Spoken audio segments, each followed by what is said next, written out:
We've just seen India bidding a poignant farewell to the fallen soldiers, the CRPF men who were martyred yesterday in that terror attack in Pulwama. Prime Minister Lady Reid did a parikrama around and there were a large number of bodies and coffins, obviously the worst terror attack of its kind in living memory. But it was also symbols of unity there. Rahul Gandhi, Arvind Kejriwal were there, as were Rajnath Singh and Nirmala Sitharaman, all standing united to bid farewell to the fallen soldiers and to signal perhaps a united response to this outrage. And we are going to be joined by a range of experts over the next 1 hour who are going to continue to tell us. The Prime Minister has already declared and said earlier in the day that he is going to give a free hand and they will find a time and a place for choosing. A certain diplomatic response has already started. I'd like to welcome just some of the people who are going to be joining us. Vikramaditya Singh, joining us here, leader of the Congress Party. Great to have you with us. Maya Mirchandani, senior journalist, spent a lot of time in the US, can maybe help shed light on what the likely foreign policy response is going to be. Dhruv Jayashankar also can help with that, and of course it's always a privilege to have Parthasarathy with us. Perhaps somebody who understands Pakistan and the Pakistani establishment more than most. Sheshadri Chari joining us as well. We're going to be joined in a short while by a former Israeli Deputy Foreign Minister who's perhaps also going to be shedding some light on what may or may not happen. I'm just going to go across first to Snigdha, who's there at the Ministry of External Affairs. Snigdha, farewell to the fallen CRPF Jawans, but also a lot of diplomatic action has been taking place all through the day. Perhaps you can just update us on what's the latest that you're hearing.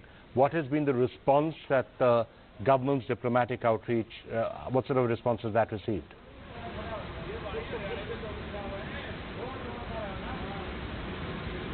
Right, Vikram, you know, like at the Palam airport where we saw all political leaders from across the political spectrum united in grief just a short while ago. Here at the Ministry of External Affairs today, Vijay Gokhale, the Foreign Secretary, met the 25 heads of mission, and this included the heads of mission from the P5 countries, the permanent members of the UNSC, which included France, Germany, Russia, United States, United Kingdom, as well as China. But just apart from the P5 heads of mission, he also met in batches. He had meetings with various different heads of mission of South Korea, Germany, strategic key partners. And what the entire point of this entire meeting with these members was to ensure that India put forward its point of view that, look, we need to stop Pakistan and we need to build pressure on Pakistan to ensure that terror that is emanating out of their ground must be stopped. Pakistan must take verifiable action against Jaish-e-Mohammed, Masood Azhar and the likes of those terror groups that work and operate out of that. So Vijay Gokhale and India left no stone unturned today while they met with heads of mission of 25 different heads of mission, and really putting the point across that yes, we will put pressure, and together we have to put pressure on Pakistan to ensure that it takes some verifiable action against Jaish-e-Mohammed. All right, Snigdha, we're going to ask all the experts in a couple of minutes as to what possible impact that is going to have, and whether Pakistan this time is going to heed global opinion. But let me just go across to Vishnu Som, who's there in Kashmir, in the valley. Vishnu, you've been talking to a lot of people, trying to also assess what exactly happened, in this terrible tragedy. What can you tell us, Vishnu?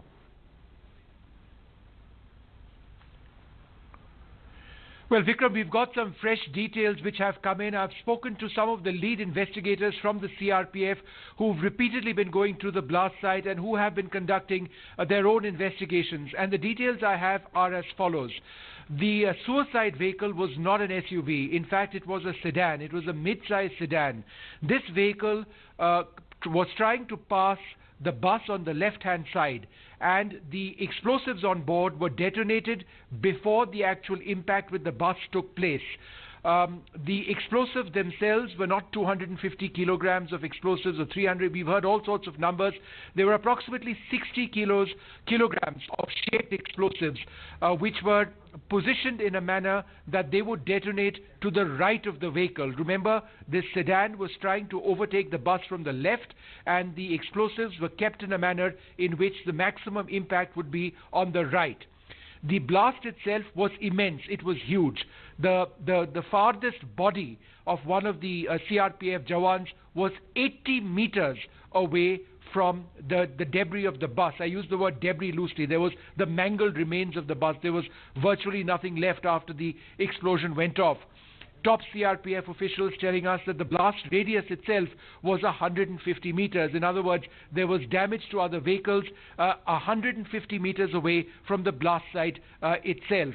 These were, as I mentioned, shaped. These were shaped explosives, which were directional and pointing to the right-hand side, which caused the maximum damage. As a result of this, Rajnath Singh, the Home Minister, today announced that convoys will no longer, when convoys move, there will not be any movement of civilian traffic, and that civilian traffic will be blocked while these convoys actually go through. So one important step has been announced. It will be difficult for people in the area, but given the magnitude of this disaster, it's imperative. I can also tell you very briefly, Vikram, and this is coming from several people, the blast itself was so huge it could actually be heard kilometers and kilometers away. That just gives you an example of the extent of the devastation this time. All right, Vishnu, thanks a lot for joining us with that perspective, and of course we'll keep on coming back to you for any further updates that you have. There must be a sense of complete shock there, Vishnu, as you're talking to the people out there. But they're taken completely by surprise. There was no intelligence about this. Like, what are you picking up on those grounds?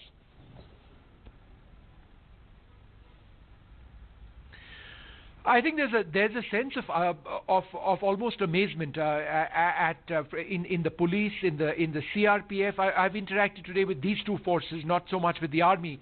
But I've never seen, and I keep coming back to Kashmir several times a year, I've never seen more tension and a more,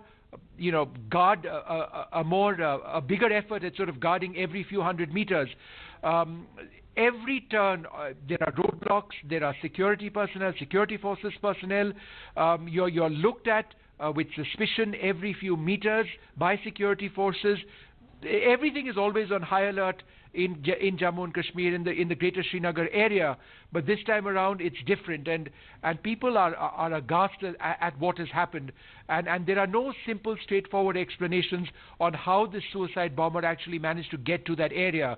There are some unconfirmed reports, again from the CRPF, who are not willing to confirm this, that there was an attempt to wave off this particular vehicle as it was trying to overtake the bus from the left, but obviously that was not successful if indeed it took place, and the blast of course took place. Importantly, it was not the impact with the bus that resulted in the detonation. The explosives were triggered moments before the actual impact took place. All right, Vishnu, thank you for joining us with that update from Pulwama. Mr. Dilip Trivedi is also joining us, former DG CRPF. Mr. Trivedi, before I come to all of our experts out here and start discussing the response, your sense on the tragedy itself, these are your boys were killed. What do you think could have gone wrong? I mean, we're going to talk about intelligence failure and people should have known, but also the systems that were actually being followed. I mean, the possibility of explosives, the possibility of either suicide bombers or IEDs has always existed out of there. What do you make of what happened, and what do you think could have gone wrong?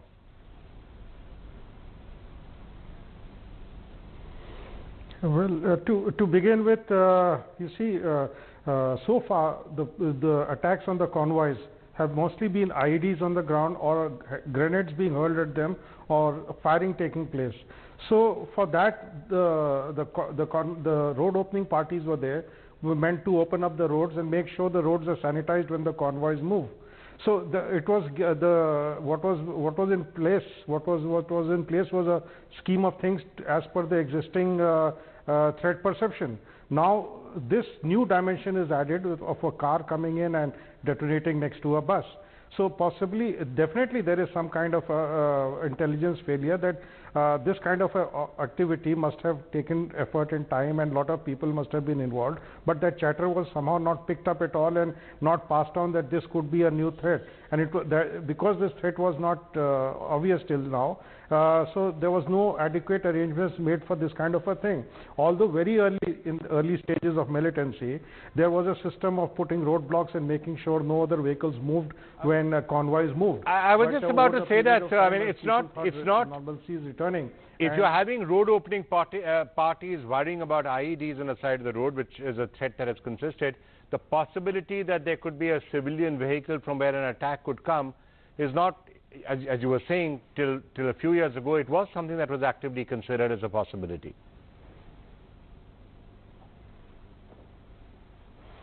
So that's what I'm trying to say, that you see, once you start diluting these laid down norms of allowing vehicles to move, not allowing, removing roadblocks, keeping traffic opening, saying that it's inconveniencing people. After all, how long does it take for a convoy to move from Srinagar to Banihal? Say 2 hours, 2.5 hours. So if that inconvenience is there, it should be shared, or the timing could be adjusted of convoys moving at such point of time when the traffic is less, and so only a very few people are inconvenienced. Now those are things that should have been factored in when, if this kind of intelligence is coming in, that this is a possibility. And even when this was not a possibility, it was still done earlier, because the sanitization of road is needs to be remained sanitized till the convoy moves out.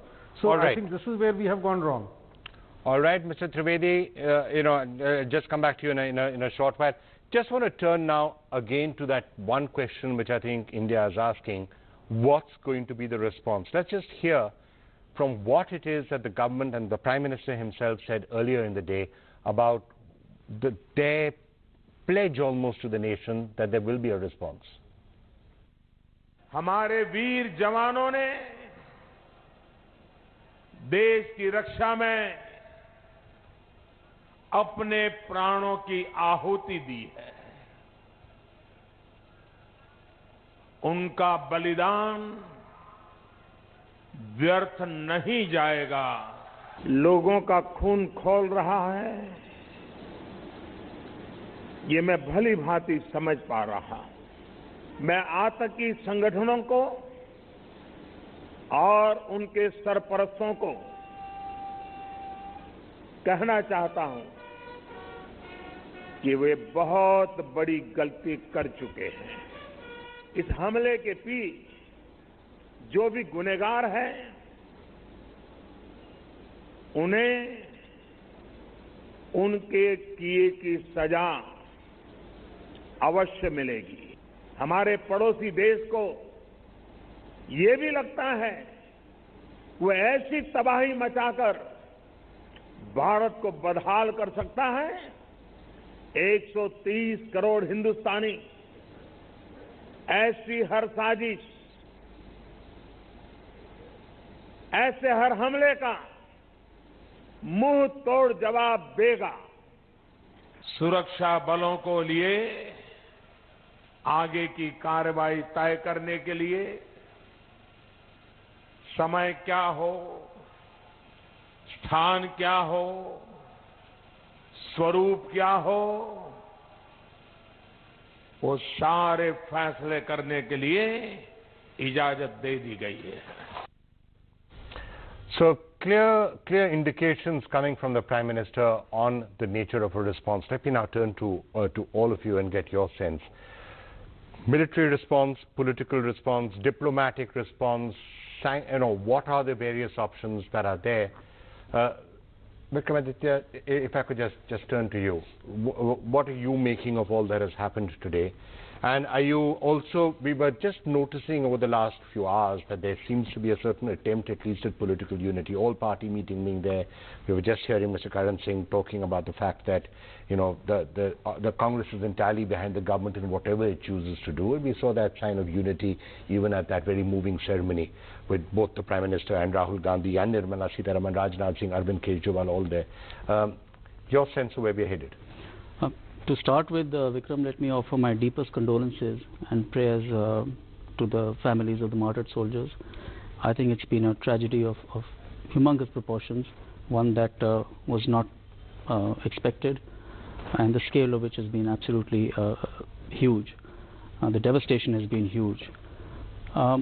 Also, there is no question about it that at a moment like this, it is extremely important what we have done, that is to come forward and say that we stand absolutely united, one nation behind our security forces, behind the government of India in taking action against any kind of step like this, especially what has happened yesterday. I think it is completely unacceptable. They have crossed a line, and there must be, as the Prime Minister has assured, an adequate response, an effective response that will put an end and give a very strong signal to the militant outfits that this is not acceptable any longer.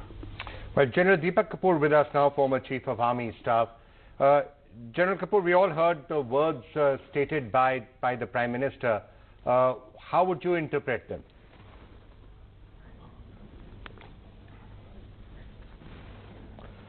Vikram, we have to look at permanent, if not a semi-permanent solution to this problem. It is something which is not going to be resolved by just one odd response, because that is going to happen only when the emotional temper is very high. Once that settles down, we need to look at a permanent solution to this issue, and it has been troubling us for the last 30 years.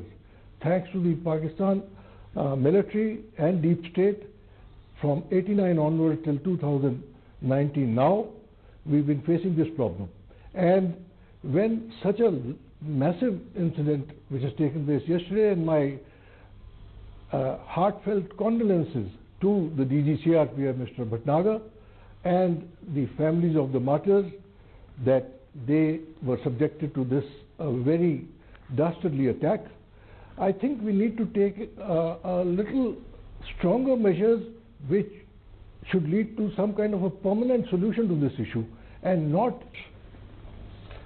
Okay, permanent, a long-term, a permanent solution. We've had many of our experts talking about that. But Seshadri Chari, let me just get you in on the fact that, look, obviously you should not be dealing with issues like this from a political prism, and that's what, fortunately, and for once, we've heard many of our leaders saying that let's all be united in this, and let's hope that that sense of unity will continue.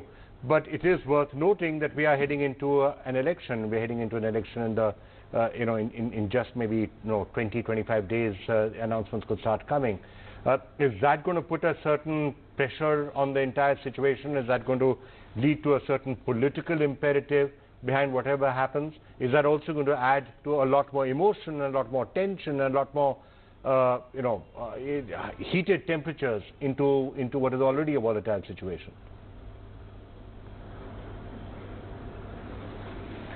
No, I don't think this time it will happen, because the kind of anger and the kind of fury that is there in the minds of the people, that has been sufficiently articulated by the leadership also. The political leadership this time, if you see, they have very carefully calibrated their responses, and it's in a way they have shown solidarity. Especially the Congress President has openly and categorically said that he is with the government. Whatever the government decides, his support is there. In fact, he even said that I have said what I wanted to say, no more discussions, which means he is completely, this is one instance where all political parties across the spectrum have come together, because the enormity of the terror attack, the kind of things that has happened, the Fidayeen attack, the suicide attack, has really jolted the conscience of the people. So I think, and the government has come out with correct responses. The scrapping of most favored nation status was there in the offing for quite some time. People were saying these things. Even after Uri, this suggestion had come. So I think this will have, in a way, it is a positive effect it will have on the minds of the people, and I hope the political parties take a lesson from the response that has come from the people, which they will certainly take. So I don't think it will, of course, any incident closer to the election is bound to affect the election in some manner or the other. But this will have a greater resolve. I feel that this incident, however unfortunate it is, it should not have happened in the first place. But the response to, as a response to this incident, there will be more political participation of the people, more awareness among the people, and more awareness towards security and strategic thinking in the minds of the people will evolve. So I think it is in a way it will have a positive aspect.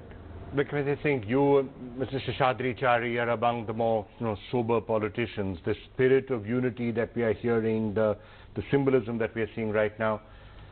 I mean, I hope this is correct. And if, by the way, this happens and this persists, it will be a fantastic event. It will show that India and India's politicians and India's political parties can come together and stand united on an issue of national importance. No matter whatever the pressure to politicize this in the build-up to the elections, the parties will still stand together in India's national interest. If that happens, it will be a great day for the country. But is it going to happen? Is my question. Well, as you've seen, the Congress President Shri Rahul Gandhi ji has said very clearly that we stand united with the people and with the security forces, with the government of India at this moment. He also refrained from making any other comment, which is again a very clear signal that this is an attitude and this is a sober moment for the nation, where the Congress party would like to play a certain sober role. I would definitely like to see this go forward. But like you rightly pointed out, I mean, election is nearing by, and you know, that's going to play out its own set of equations and permutations and combinations. So let's hope terror, dealing with Pakistan, all the issues around here are left out of the election process. If that happens, as I said, it will be a very interesting and a very positive development, but I'm not sure it will. Let's now come to the response and what can actually get Pakistan to finally do something, and at a very minimum, I guess, is the expectation of India is do something to Masood Azhar, try and get him sent across, try and have him arrested, do a trial, shut down the Jaish-e-Mohammed, shut down the Lashkar-e-Toiba, arrest Hafiz Saeed, proceed against him for the murder of thousands of people in 26/11. I mean, the list, Mr. Parthasarathy, we know what the list is. We know what the expectation of Pakistan is. We are hearing the international community again today saying, we call on Pakistan to end its safe havens for terror. We've been hearing those comments now for, 20 years, 25 years, 30 years. Pakistan shows no signs of heeding any of those calls.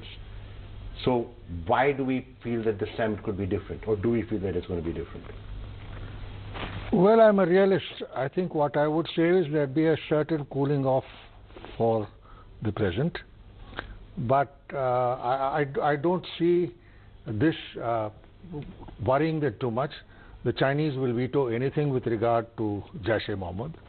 The Lashkar-e-Taiba is into another sphere of politicking. But this will continue at a lower scale. The giving up the use of continuing, if I may say, the continuing at a lower scale may not necessarily be something that is acceptable to India. I mean, not after the statements we've seen. I'm just saying what they are likely to do. The winter months will go, and we'll have to wait till the snows melt as to see what really happens thereafter. But I don't think this is going to change as long as the Pakistan army dominates the politics of that country. We've had former prime ministers, I've seen Benazir do it, Nawaz do it, but they come a cropper. So as long as the army retains that hostility as being its very raison d'etre, this is going to continue. But therefore, I do believe that we need to, certainly there will be some retribution, some army action, but that is neither here nor there. On a longer term, I see we need to look at Pakistan's vulnerabilities and make use of those vulnerabilities to the extent they degrade the influence of the army. I'm just about to come to that. General Kapoor, if I could just come back to you on that. So there's a very clear indication from everything that we've heard from the governments, especially we know about the Uri surgical strikes that took place, and certainly there's a lot of pressure that is coming, whether it is on TV channels or from from political classes saying action has to be taken, and taken from in a military sort of point of view. Enough is enough. We know what the public how high public sentiments are running at the present moment. So Pakistan lowering the temperatures or reducing infiltration, I'm not sure it's going to go far enough to prevent any possible military action that might be called for. That would perhaps only be thwarted by them actually arresting a Masood Azhar or handing him across or taking some specific action like that, which you don't seem to believe that they're going to do. I mean, you will have the same Zakir Rahman Lakhvi drama reenacted. They'll arrest him, there will be some fake trial, and I don't see the army yet giving up the use of terrorism as an instrument of state policy. Okay. That will come when the pressure grows on them, and there are several ways other than military about that. I'm going to come to those several ways other than military. I'm going to come to those several ways other than military, but just on the military aspect of it, General Deepak Kapoor, is it your belief that the only way to get Pakistan to actually take meaningful action against terrorism are those military options that we keep talking about?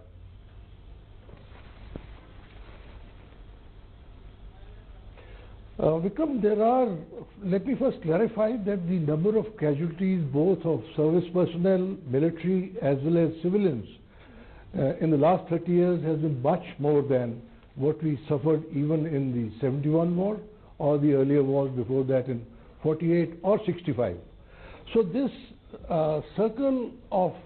vicious circle of casualties is likely to continue. The moment the tempo is controlled, situation stabilizes to some extent, you find there is a revving up which happens from the other side, and new methods are found to start the circle of violence afresh. So keeping that in mind, I come back to my original point that we need to look at some semi-permanent or permanent solution to this issue. There are a number of options which can be exercised both at the military level and at the political level. And we need to sit together, our hierarchies, both of the military as well as the political hierarchy, need to sit together to come to a viable solution which is in national interest, which would thereafter ensure a certain amount of peace and stability in the valley. Okay. Dhruv and let me just come to you. On any efforts to isolate Pakistan diplomatically and try and put pressure on them to actually do something, always rests on the premise that the international community will be willing and able to help India in isolating Pakistan. Are there any signs that they're more willing to do this now than they have been for the last 60 years? Well, I think the fuse is getting shorter and shorter with each incident. Traditionally Pakistan has used a playbook. In fact, they've used this from 1947, not just in the recent past, which is basically a threefold strategy, which is one, provoking India, creating an element of plausible deniability or ambiguity, and this started with Lashkars in 1947. Then portraying India as the belligerent actor, and then trying to get the international community to constrain India and thereby extract certain concessions. Now, this playbook is running its course, and each time it gets harder and harder for them to do.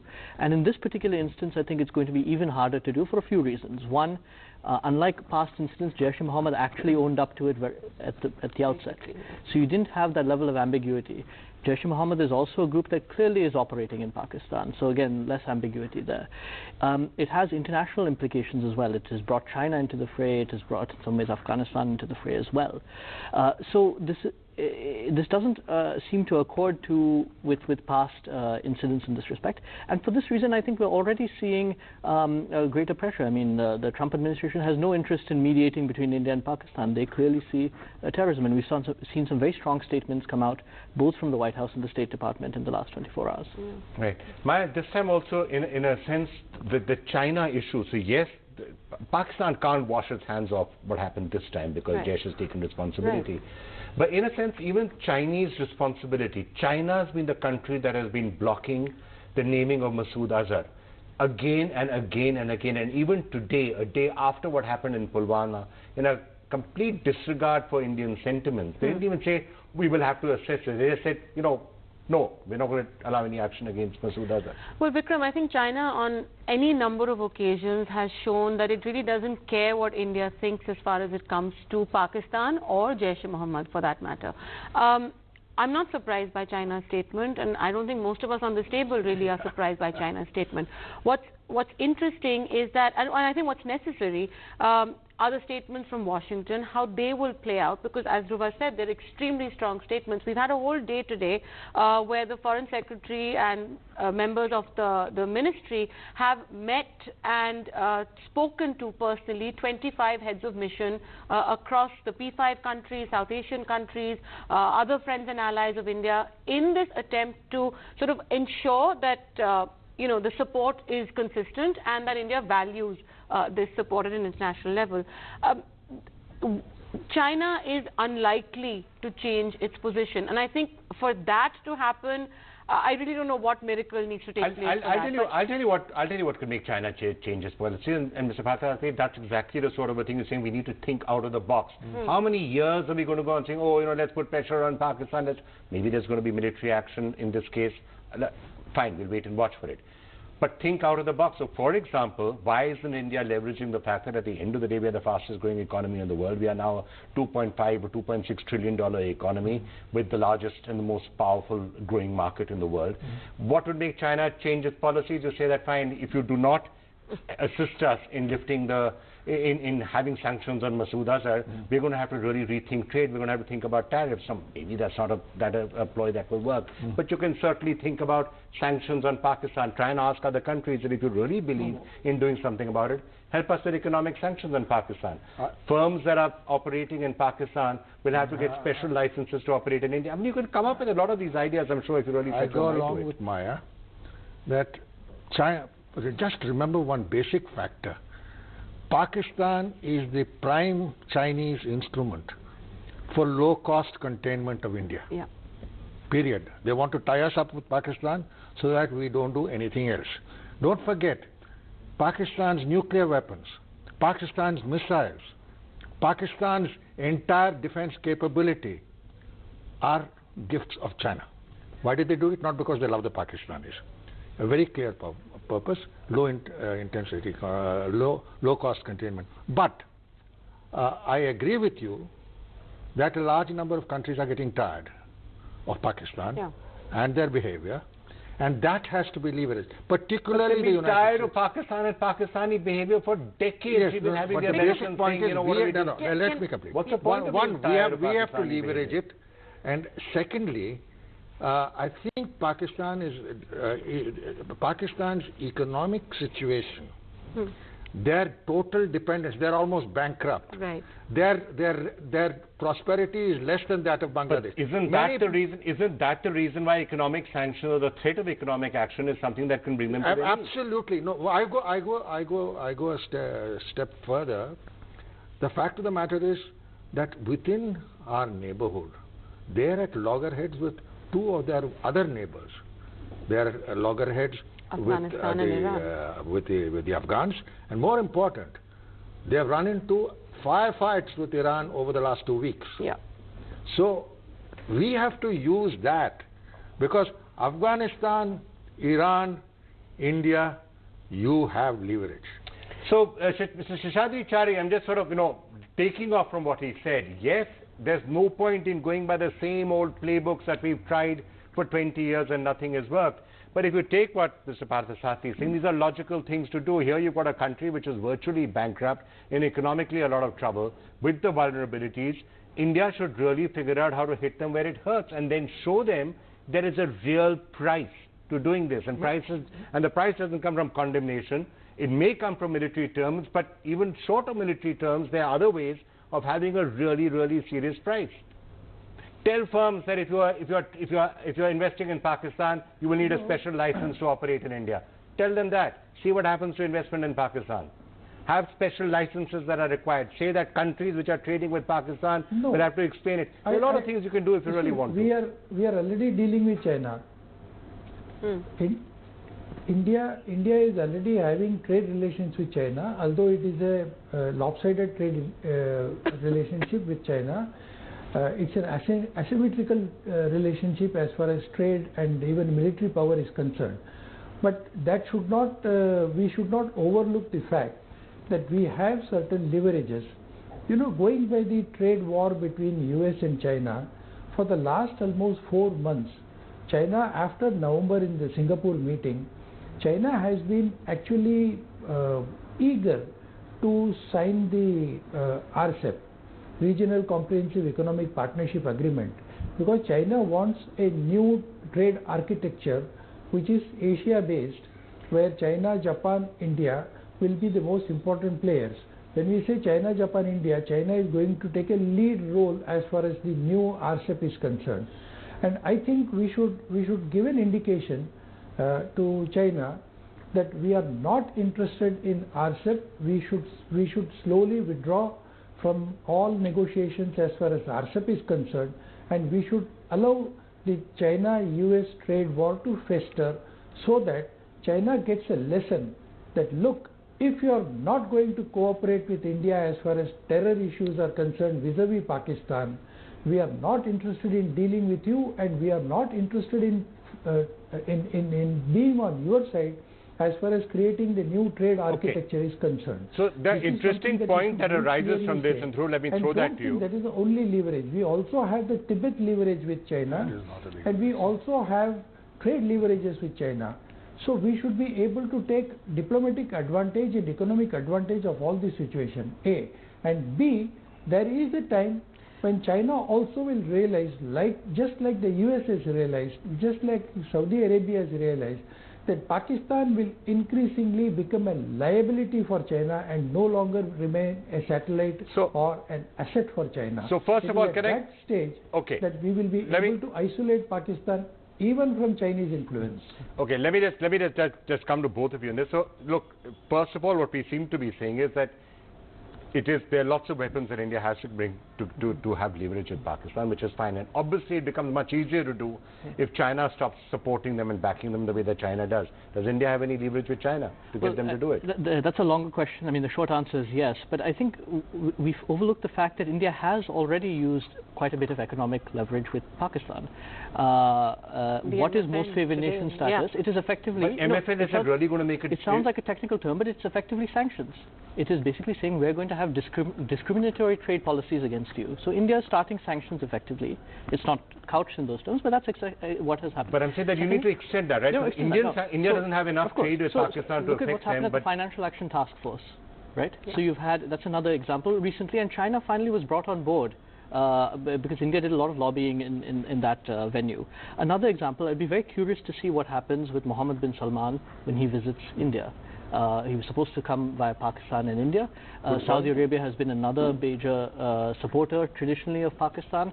We've had a warming relationship with India. I'd be curious to see how forward that plays out in Delhi. I have one more thing. I'm just taking the Saudi Arabian point. The same holds true with UAE, another country which has been a traditional supporter of Pakistan, bailed them out again, and again wants to have very close relations with India, as we are seeing. So absolutely, I mean that's a point well taken. I think one of the reasons that there is this sort of outreach that's taking place to all of India's friends and allies is to say that, look, something needs to be done as far as China is concerned. But I want to just, put a little thought out there, which is that, is there a way for India to leverage the US-China trade war right now in order to put pressure as well? And I'm saying this because if we look at the way US policy towards Pakistan has also evolved. I mean, today we're seeing some of the sharpest statements out of Washington on terrorism, on Pakistan, that as far as India and Kashmir are concerned, that we have seen in a long time. And I think that is something that we need to sort of think about. And that's also because whether we like Trump or not in a sort of ideological way, I think this is something that he's okay, on. I'm just going to interrupt you because Daniel Ayalon is with us, who's a former Israeli Deputy Foreign Minister. Thank you so much, sir, for joining us on this. Another brutal terror attack. Israel, obviously a country not unfamiliar with terror attacks, and many in India keep saying we should learn lessons from Israel on how you deal with terror attacks like this. What would you like to share with us and our viewers on what you think perhaps some of the best responses would be?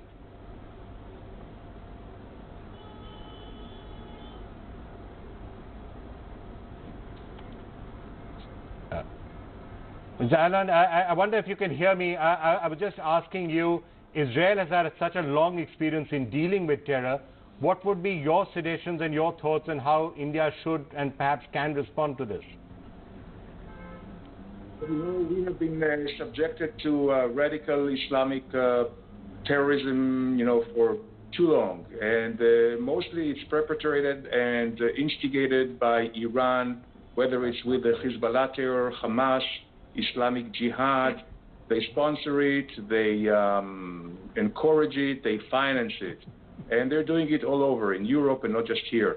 I think that the main way to fight terrorism is to take the battle into their home. So they will not have peace and quiet, so they will not be able to organize or any place to hide. This is from the military point of view. And then there should be a lot of political pressure. In this case, it could be on Pakistan, it could be on Iran, but that should be, at the end of the day, it's a joint effort with a political arm and a military arm as well. Right. So, I mean, let's just look at both of those in turn, because Israel's efforts with its military arm, and especially some of the actions taken by Mossad, are quite often referred to widely here in India and said that is the way to do it. It's becoming increasingly difficult, and operating in a country like Pakistan obviously is not the simplest of things. Is a military response, you think, something which is feasible and possible, and is that something that Israel still considers a viable option? Yeah, well, again, Vikram, a military, if you don't want to get things out of hand with a, I would say, all-out war, and this is also part of the terror purpose, is to cause chaos and war, which they can only benefit from. So in that respect, the clandestine efforts could be much more effective. And if you allocate enough sources to it and some ingenuity and creativity, and again, Israel, and of course it has to be with cooperation with other like-minded countries. The way that Israel is now fighting the Iranian terror is by cooperating with the United States, with England, with France, with Germany. All those security and intelligence services of all these countries, Australia as well, together with ours, can really make a significant, I would say, dent into the capabilities of different terror organizations. And I'm sure that these services, cooperation with the Indian services, could be quite effective. One of the reasons you were able to get effective action against Iran and get the others was because the United States and other countries worked with you and collaborated with Israel in saying there should be sanctions on Iran. Now, we were just debating before you came on whether India can use the global community to try and pressurize Pakistan in the same sort of a manner. Absolutely. Yeah. Absolutely. I think, first of all, India is held in high esteem by most countries. I can tell you certainly in Israel, right now I'm in New York visiting the Jewish community in the United States, and there is a lot of sympathy towards India through the Indian people. Both Jewish and Indian people are very long, ancient people with great traditions and values. Today also politically, The two governments of India and Israel are collaborating on many things in water development and food security and, of course, high-tech issues. So certainly there could be a great cooperation, increasing ones, and not just Israel-India, but Israel-India with the United States and, of course, other countries as well. So one last question, to the extent that India asks Israel for any help and assistance, what would be your own views, whether India asks for help in, for example, how do we deal with terror strikes from military or other point of view, or for that matter diplomatically tell China to, help us ban, Masood Azhar and the Jaish-e-Mohammed. Do you think Israel would be willing to give that support and help to India? Oh, absolutely. Israel will be not only willing to give the support on our own account, but also to vouch and also to lobby for these Indian interests, and which are also our own interests and all the, I would say, free countries' interests with other capitals, especially in Washington and in Brussels and the United, in Europe and other countries as well. Well, thank you for those words of support, Mr. Ayalon, and I think India is going to be looking to Israel and other friends to try and help deal with the situation. And, Vikram, that Prime Minister Netanyahu sent condolences, and of course the people of Israel are mourning with you and are wishing you all the best. Thank you so much, sir. That's heartening to know, and thank you so much for your words of support. Thank you for talking to us as well.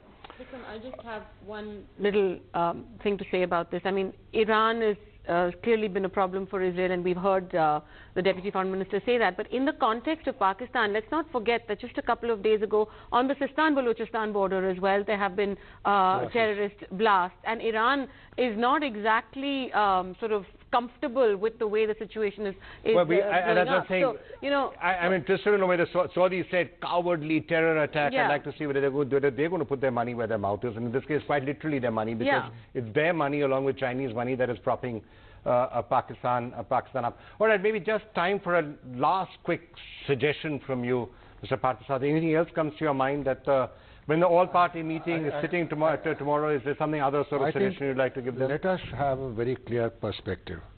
As long as Pakistan's army rules and this hostility continues towards us, we need to have clear long-term policies of turning the heat on Pakistan, which means dealing with its neighbors, which means covert operations, which we are... So I have had governments often loath to do it. Let's forget about it. Their direct DGISI says their aim is to weaken India from within, and there is no need for us to be very consistent. They're going to have problems, I think, with both neighbors, Afghanistan and Iran. We should be a part of that. Find the vulnerabilities and take action on those. So a number of really, really interesting suggestions have come on this program, so I'd like to thank all of you for joining us. There is a sense of unity of purpose, and I think we're seeing a sense of that unity, and let's see if some of the words which you heard from the international community also come to bear. I'm going to slip into a break, and then after that, I would like all of us to turn our attention to the families, the 40 families of those who fell, who woke up this morning in shock and grief. Yes, the nation is mourning with them, but that's not all that much consolation today.